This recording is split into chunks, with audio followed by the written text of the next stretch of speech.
Welcome to Talking Pictures Trivia, the podcast in which a group of geographically challenged friends explore movies through trivia as an excuse to keep their friendship alive. I'm one of these friends and today's host, Nick, and with me is Tom, KJ, and Ben. For those joining us for the first time, we start off each episode with a movie quiz, as these 4 rapid-fire trivia questions will determine who earns today's trivia crown. The first question is worth 1 point, and each question after that is worth 1 more point. Then we'll follow it up with a themed discussion, this week being Prisons by Other Names. Thanks to our guest Ben for picking the movie this week. Tom, tell us about today's movie. walking up to theaters in 1942, we would have had to choose between Cat People, For Me and My Gal, Arabian Nights, and today's movie, Casablanca. Casablanca is about Vichy, France, and the very outskirts of Vichy, France, Casablanca in Africa. And we have Rick, who runs a saloon there and is a sort of lonely, sad man. But who walks in? But Victor Laszlo on the arm of Rick's former lover, Ilsa. Turns out that Victor Laszlo is leading the resistance and he needs papers in order to get to America. Will Rick help him? Will Rick rekindle his romance with Elsa? We will see in the dark, abiding heart of Casablanca. It's time for question 1. Where are the others who wait and wait and wait, trying to get to? Locked in. Locked in.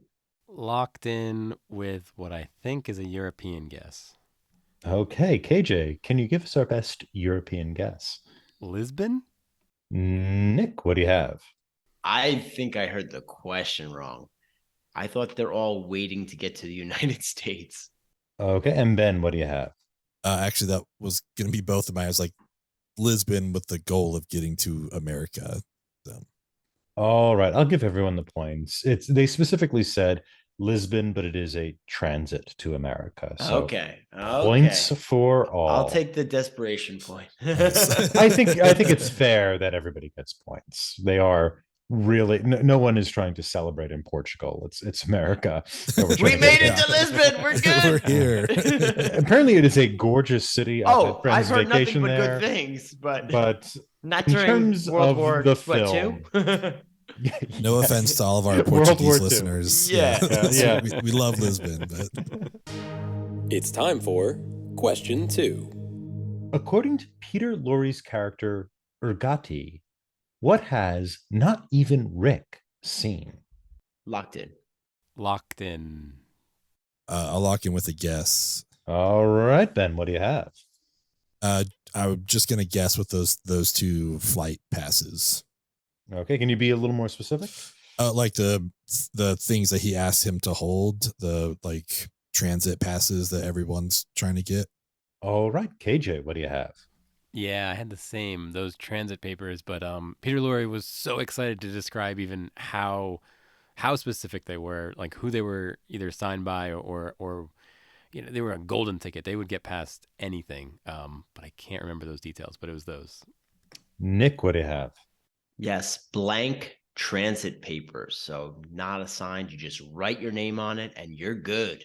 Right. So I'll either give no one the points or everyone the points because it's the same. The thing that So which one is it? it doesn't matter, right? No, it does. Did we get points? I'm going to say no because I have to do less math then. But it's what even Rick hasn't seen is papers signed by General de Gaulle. So they're papers. Oh, who signed them? Yeah, by Charles de Gaulle. It's time for question 3. Rick sits down at one point and speaks with Major Heinrich Strasser. In that conversation, what does Rick claim is his nationality, and what does it make him? I'll lock in with the guess. Hang on. Locked in. I think I know at least half of the answer here, but the other half, it's just on the other side of my. Can you repeat? Mm-hmm. So this is when Rick is sitting down with Claude Rains's character, as well as Conrad Veitz's character, the Nazi Major Heinrich Strasser. They ask Rick, what's his nationality? What does it make him? And what does Rick say? I'll lock in because I have to. All right, Nick, what do you have? He doesn't have a nationality. He's a man of the world. So he's free to do as he pleases. Okay, KJ, what do you have? I'm pretty sure he's a drunk. It was his nationality. And then I can't remember if somebody says it makes him a citizen of the world. I don't think so. I think Renee, the other kind of main character in this, I think that he says, and see, so Rick is completely neutral. So a drunk, which makes him completely neutral. All right, and Ben, what do you have? I couldn't remember the nationality, and I thought it was that it makes him a human being, but I don't feel good about that answer at all. All right, KJ was the closest, but he backed off the full answer. Rick says he's a citizen of the world and he's a drunkard. Wait, So didn't I what's- say man of the world? Because You did. So Yeah. Nick is getting a point. KJ is getting a point because you both had part of it. Okay, fair. But it was, what's Rick's nationality? He's a drunkard, which makes him a citizen of the world. And here we are at the last question. The points are Nick has 2, KJ has 2, Ben has 1. So let's go for it. anybody's game here. It's time for question 4. What does Laszlo do? Victor Laszlo, the propagandist. What does Laszlo do, which results in the Nazis shutting down Rick's cafe? Locked in. Locked in. There's a lot of these, but this is one of my favorite scenes in the movie. There's a lot on the line here. Hold on a second. I think Spielberg has said in the past that this is his favorite movie scene of any movie of all time. If I have the right answer, but if not, we'll figure that out. It might be more inspiring than Rocky, and that's pretty inspiring. Yeah, I think it's more inspiring than Rocky. Someone who's not a big Rocky fan. Are there other people who don't like Wait, Rocky? you guys might have talked me into the answer. Okay. I don't know for sure like how specific we need to get, but oh wait, locked in. Sorry. Okay, you want to go for it, Nick? Yeah, he starts like singing and dancing, and he like leads this crowd to follow him up, and they think he's being a rabble rouser to the cause. All right. I think Ben was next. Yeah, he goes to the band and instructs them to play, was it Les Champs-Élysées, or like the French national anthem, to drown out the other group that is singing. All right, and KJ, what do you have? Yeah, he has the band play the French national anthem while the Germans are. I'm assuming that was the German national anthem. But then the whole bar gets into it, and it's just Rabble, rabble, melts your rabble. heart. Yeah, exactly. No, I love it. Yeah, so that's what causes the bar to shut down because the Germans are outsung. Exactly. And that means KJ gets the episode. All right. Because Nick doesn't get the episode. you were close, but you didn't say the national anthem. I gave you points for That's true. I things did not say the national anthem. It's the La Masse. He sings La Masse. I don't think I knew it was their national anthem. Yeah. So it wasn't a forgetful thing. Yeah. Dun, dun, dun, dun, dun, No, but like and they didn't say French national anthem. They just played. But I mean, it's KJ, kind of congratulations. Yes, yeah. Congrats, KJ. I don't believe they're singing the German national anthem because the German Take his national point, so I take the crown. anthem is Deutschland, Deutschland, über alles in das. Anyway, but yeah, there we go. Congratulations, KJ. Nice. I'm gonna look up the French national anthem now, just so I make sure it. All right. Well, the only reason I kind of think I know it is the Beatles played it because they famously played it when I guess it was one of the first international broadcasts from England, and they were. But I didn't know they were in Casablanca. But Rick, we're just trying to get to Lisbon. We heard it was nice this time of year. It is such like a motivational and inspirational scene, though. Like that lady at the end who's like "Vive la France" and like has like this single tear dropping. It's like, oh man, this is like that did the trick. Yeah. And apparently, in that scene, there were actual refugees working as extras. That's cool. Wow. Who have been That's refugees cool. through that system. Authentic. Yeah. Yeah. And so this movie was made in right before America came into World War II. So it was made like with an eye towards something that was actually happening on the ground at that time. I think it was like rushed out for that reason. So it really was something, I think, that's even more probably prevalent in its day, what circumstance it was speaking to. I thought you were going to ask how many people in this movie were also in the Maltese Falcon. Oh, how many? Like a tiebreaker. Can you do it? You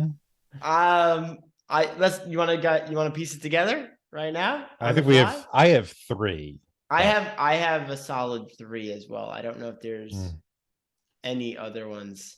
I think I could name that tune in 3. I don't know about how many more. Yeah, we have Sidney Greenstreet. Yeah, Humphrey Bogart, Peter Lorre. I don't know if any of the other people were there. Who's Sidney?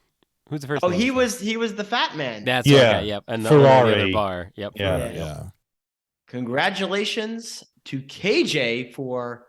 Yeah, he legitimately won that one. So congrats, KJ. Hey, thanks, and guys. We'll be right back after this break with our topic of the week: prisons by other names.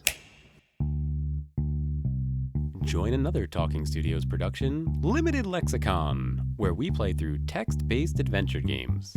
Text-based adventure games were computer games from before computers had graphics. The game uses text to describe a scene, and the player types back how they want to interact with the game. I'll read the text from the computer, and my co-host will feed me commands. This season, we're playing through The Hobbit from 1982 on the ZX Spectrum. Here's a quick sample. I thought a lot about our first command, and I think it should be no print, because we don't want to print things as we're going along. I think by default, it's not going to print. And even if I did type print, where is it going to print to? 1982? I would imagine if we go west, we're going to be south of the troll, right? Just south of the troll land. Yeah, let's try it. You go west. The troll's clearing. The visible... Oh, we died. All right. The troll saw us and killed us. So I think we have to say the answer to the riddle then. The answer is dark. Say dark, I think. Talk to what? Gollum. Gollum. Say Gollum, dark. You talk to Gollum. Thorin says, hurry up. And we died. What? And we died. So we went northeast last time. So let's go southwest. You go southwest. Visible exits are north, northwest. You see the valuable golden ring. Oh. We're ending it here. That's Wait. perfect. Oh, That's right. perfect. Limited Lexicon, coming to your podcatcher and YouTube in late 2022 by Talking Studios. And we're back. And guys, we're joined today by Ben, who is also on another podcast called 3 Films Pod, which is another movie podcast, which I'm going to recommend over Talking Pictures Trivia, to be honest. Ben, can you tell us about 3 Films Pod? I can't endorse that endorsement, but I appreciate you saying that. Yeah, I mean, I feel like, I've come on here a few times. I love being on this pod. And I think really anyone that enjoys this podcast would probably enjoy ours. We are also 3 geographically challenged friends who meet over Zoom to talk about movies. So our whole thing is every month we pick a theme, and then each of us pick a movie that's new to us that falls under that theme. So right now we're doing like stop motion animation. So we're watching, the new Guillermo del Toro Pinocchio, Marcel the Shell, and Kubo and the Two Strings. So Wow. Just that kind of thing. So we just pick a random theme and then movies that kind of tie into it. So that's kind of what we do over there. We also do other kind of fun episodes of like a movie draft or recasting a movie, something along those lines. And then I have another podcast called 24 Minutes of A24. And it's pretty much all in the title. We talk about an A24 movie we attempt 24 minutes. I don't think we've ever done it. I was but going to say, we set a stopwatch on this one? Yeah, we got close ones and we got to like 26, but yeah, so that's super fun. And we actually are kind of taking a break from A24 right now. We've been covering all 10 Best Picture nominations. So that's what we're doing there right now. But after the Oscars, we'll get back to our regular fare of just like going over all the A24 movies. But today we have you as a prisoner on Talking Pictures Trivia. So let's jump right into our topic of the week, prisons by other names, which was brought by Tom. So Tom, you want to start us off here? Yes, Casablanca is a really interesting space because it's filtered to us through the sort of glamour of Rick's world, Rick's bar, his club, which has lots of liquor. It has beautiful women. It has good music, a la Sam, but it's also a place of transit. It's a place where people are going because they want to find freedom. And it's that last stop on the road to freedom. And it's also a barrier to that freedom. We see the plane that takes you to Lisbon, which would then take you on to the free world here in America, flies over Rick's actual building, right? It goes right over them. But meanwhile, also we have Rick, who is completely trapped by his affection for Ilsa and what had happened to them in Paris. And his sort of faith in causes has been broken by that. We learn he was a fighter during the Spanish Revolution, which was against Franco, for anyone who doesn't know about the Spanish Revolution. Franco, yeah. You also need to know that for an upcoming movie we're watching called Pan's Labyrinth. Yes, indeed. Okay. Yeah, and yeah, also Spirit of the Beehive might be a good reference point there. But anyway, what if before I watched it? But yeah, the story. Yeah, and so Rick is also sort of a prisoner of that affair and has kind of lost his faith. And despite his glamour and his ease, he actually is able to sort of embrace the prison world of Casablanca. He's able to live in it in elegance. And you also are in a country, Vichy, France, which has been divided in half, which has become kind of a prisoner to its own indifference, right? Or its own performed indifference, where it takes a neutral stance to all conflict, to the Germans, to the Americans, to what have you. And as such, those representatives of that bureaucracy, people like Claude Rains's character, have also become prisoners to this sort of indifferent pleasure that seems to be beating at the heart of Casablanca. And so I think the idea of Casablanca as a prison is very interesting because it's sort of based in a sort of prison of pleasure, a prison of indifference, a prison of living without cause, right? And I think that's what this movie is about, is the opening up of that, the escape from that prison, not just getting Laszlo on the plane off to eventually America to continue the fight, but to get Rick and Claude Rains's character out of their own sort of muck of inaction. In addition to the main characters, one of the things that jumped out at me when I saw your theme for this week, which may take us on a tangent or it may just be a thought on my mind and we move on, is it was also a prison for all the other people who came to Casablanca. Usually wealth is a way to get you through, but even wealth wouldn't do it. You were still trapped. So it was a weird, I don't know if paradigm shift is the right word here, but it's not like everyone else got left behind the riffraff. Even the wealthy couldn't buy their way out of this prison. It's a bizarre one for that reason, right? Because it's glamour, but also what's right behind the glamour, and almost pretty obvious is that you're trapped here, right? And it's on the border of freedom. It's that last gate before you can get to the new world, and it seems like such a cool place, but it really, it's being hunted up by Nazis, right? It is. But it was a weird neutral ground too, right? They're like, hey, we've been looking for you. I'm here, you're here, but I can't go after you here, but I'm not letting you on that plane. Yeah. Like it's just a weird space. Yeah, it's in this crazy world. Yeah, it's a liminal space. It's a space between it's the space at which sensation matters. It's that borderland, right, between the freedom represented by Lisbon/America and the absolute kind of concentration camp style prison represented by America. Vichy France becomes this neutral ground, but the neutrality itself is trapping. It seems like it has promise, but it really kind of condemns these people to not having any kind of really moral purpose or moral agency. You know, in the intro, I think they actually use the word imprisoned Europe.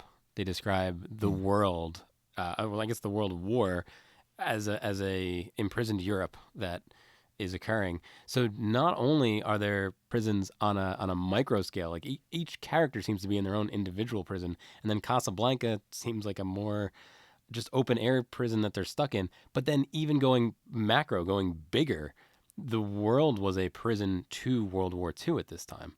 So that it felt like you weren't just stuck, you were stuck, and then you were also personally stuck. Yeah. There's so many layers to it. I mean, my first thing I jumped to is just our protagonist, Rick, is like it's a almost a prison of his own design, like he lives on top of it, like he is here in this space and just surrounded by all these people who are, trying to gain benefit whatever through him or whatever they can do. But you can kind of see his unhappiness and just that the fact that he's stuck there. And I think that also just makes the payoff so much. I'm like bigger and better at the end of the movie because we're like, oh, he signed over the bar, like he's going to do this, like he's out of here. And then for the way that for all of it to unfold, it just hits so much harder there. It's like, oh, he couldn't do it, and he's like putting himself back into that situation. But I think this is like such a cool theme to think about because like as I'm watching it's like subconsciously you realize, oh, this guy's stuck here, but then like when you really dig into it, it's like, oh, all of these people are kind of stuck here right now unless you have like just these very specific things that can help you get out. And like you said, it's like even the wealthy can't do it, like there's just so few options for getting out of there. And Rick, he helps one young couple, when he tells them to do the black 22 and do it twice, and that's when we see him kind of shift on his I stick my neck out for no one kind of thing, and that was like more doing a favor than sticking his neck out. But you just see the surprise on everyone else's face when that happens. Like, oh, Rick has a conscience, like they're just like, oh, wow, I've never seen anything like this before.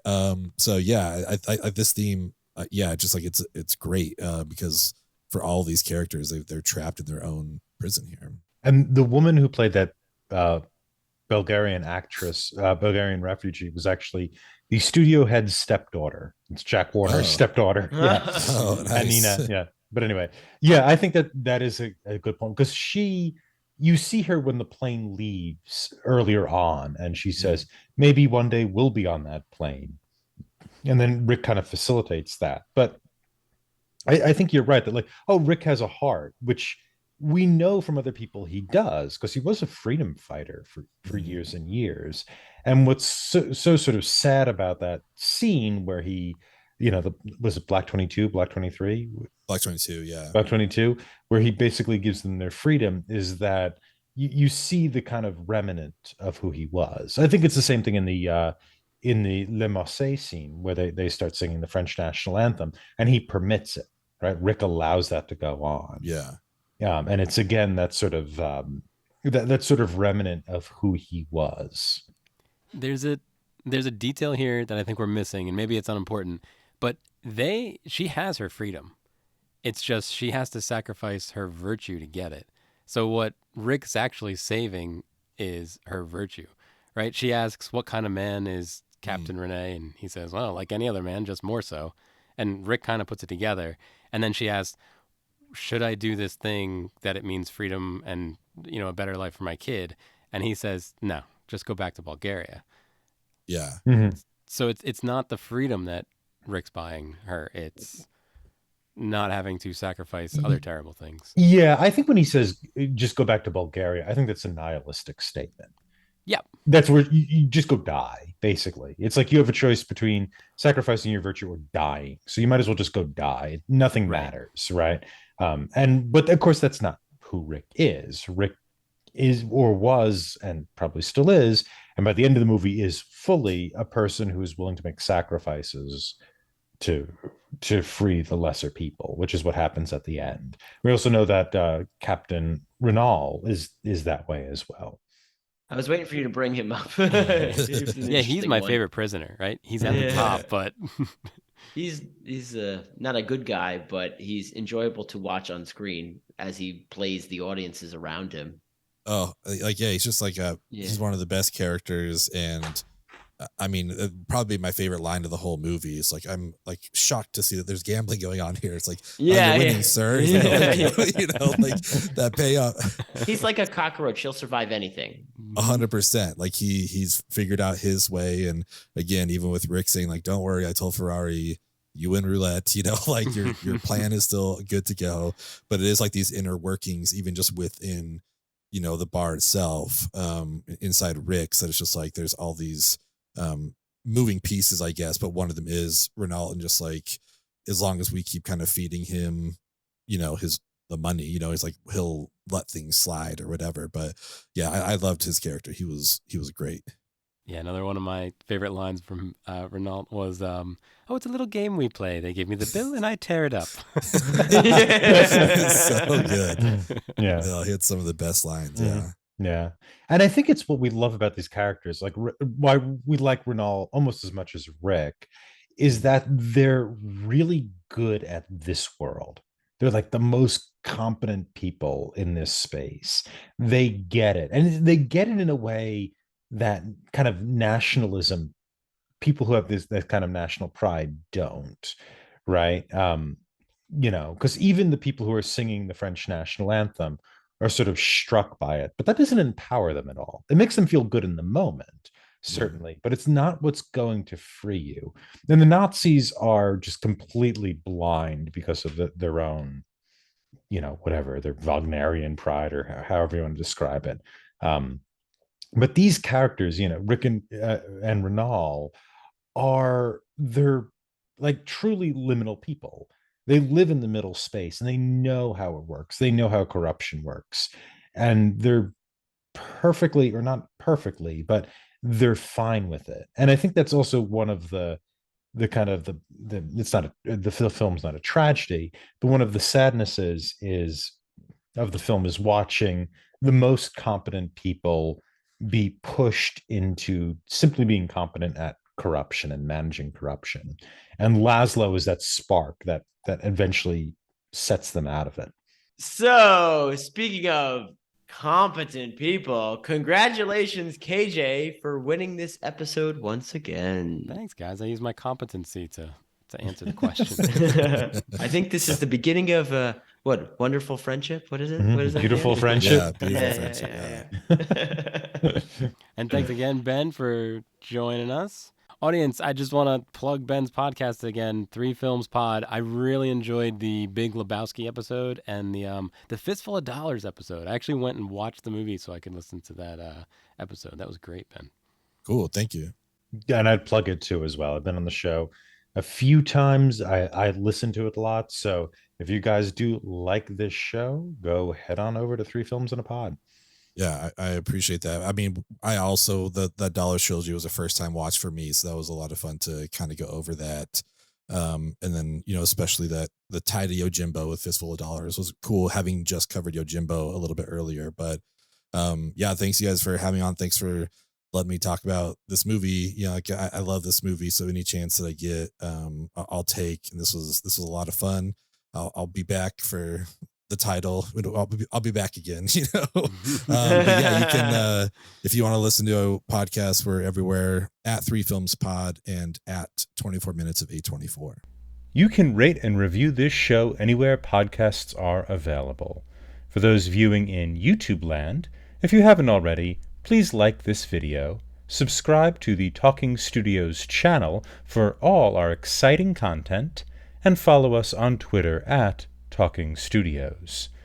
Check out other shows by Talking Studios, including Keep Making Movies, where we explore micro-budget films, Limited Lexicon, where we play through text-based adventure games, and Get the Point, where we slowly reveal a movie poster and try to guess which movie poster it is. Got a question for us?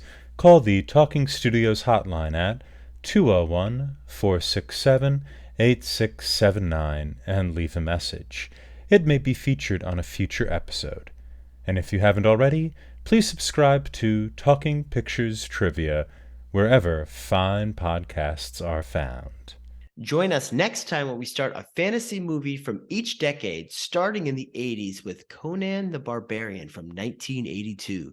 Stay tuned for our first impressions of this film. Ding, ding, ding, ding, ding. Next week, we'll be discussing Conan the Barbarian from 1982. Tom, how was your watch? This is my first watch of the movie. I don't think I've ever seen this before. Shocking. I've seen scenes of it, I'm sure, because I remember James Earl Jones turning into a snake. And I do remember Schwarzenegger's Conan being confused by when he picks up the sword of Crom and that type of thing. There's a lot of Schwarzenegger being confused. But I don't think I've ever seen it before. And I enjoyed the hell out of it for about 20 or 25 minutes. And I got a little tired of it after a while. The crucifixion scene. Oh, there's a lot of spoilers here, Tom. Let's There's going to be spoilers. Yeah, tell them the whole movie before the episode. Next week there'll be spoilers, but next week there'll be spoilers. Okay, that doesn't really hold up or make a lot of sense to me. But there is this sort of incredible machismo to the movie that I liked a lot, and a very unapologetic machismo as well. The sort of idea of you embrace steel, and steel is that which doesn't lie, is very engaging and very interesting and very fun, and also very different. I don't see a lot of movies that have this sort of survivalist attitude over a much more kind of familiar moral construct. So I had some fun watching it, though I got exhausted pretty quickly. It is more than 2 hours long, it feels like a 90-minute movie that's been stretched. James, how was your first watch? I really enjoyed it. Now, I'd seen it before, but it's been such a long time. There's a lot of it I didn't remember. But I happen to really like the sword and sorcery genre. Really, in every way it manifests, from movies to literature to heavy metal music. Even the way that incorporates it. For me, it was always a guilty pleasure. And what I like about the genre and about Conan particularly was that kind of unflinching, straight-faced look at masculinity. Like you said, Tom, it really is a straight down the line, narrow shot with very little subtlety on the conception of being a man. I mean, even the tagline of the movie: thief, warrior, gladiator, king. That kind of unabashed celebration of old school masculinity is certainly a guilty pleasure, and certainly in rarer supply in movies nowadays, at least as directly. How about you, KJ? So I had seen Conan a few years ago, and I remember liking it. I do remember liking it. I watched it for the show this time, and audience, the opening scene is actually really good. It opens up with this battle in this village that I thought was really well constructed, really fun. But after that, like Tom is saying, the movie gets exhausting, and like James is saying, I don't remember it even now that we're recording and about to talk about it, and I didn't remember it from my first watch. I advise watching this in small segments because I think there's a bunch of short stories that are vaguely stitched together, and it might be better to just do a few of those at a time. But if you do like the opening scene, I recommend a movie, Krull. It's another 80s fantasy movie that I thought was good all the way through, so maybe go check out Krull. Also, I tried playing the NES game a little bit. I figured 80s NES, and it's awful. It's one of the worst NES games I've ever played. I don't recommend doing that, audience. Stick to the first scene of the movie, go watch Krull, then come listen to our episode. How about you, Nick? The year was early 1990 something. And Nick found 2 giant garbage bags Oh, of no. VHS tapes. Sorry, Garbage 2 giant garbage bags of VHS tapes on the way to 6th grade. This occasion has changed my whole life. One of the many films that were taken from HBO and put on these VHSs was none other than Conan the Barbarian. And I have watched this film many times. In fact, this was a pivotal moment in my young adulthood, I guess, becoming a man. I realized that there are movies that can show people maybe not with all their clothes on. This was a pivotal moment in understanding the artistic expression of a director on the physical film. I love this film, not because of those reasons, but it just is something I remember in great depth. So, yeah, all kidding aside, in that series of films within those 2 bags, I guess they were technically paper bags, maybe not the black garbage bags you're thinking of there, were many films that included Schwarzenegger, including another favorite of mine that we did on the show called The Running Man, but Conan the Barbarian was in there too. And the plot is wacky, and I still love the film. It is just out there. It is just quintessential 80s fantasy, like what the world thought of fantasy in the 80s. Wow. Talking Studios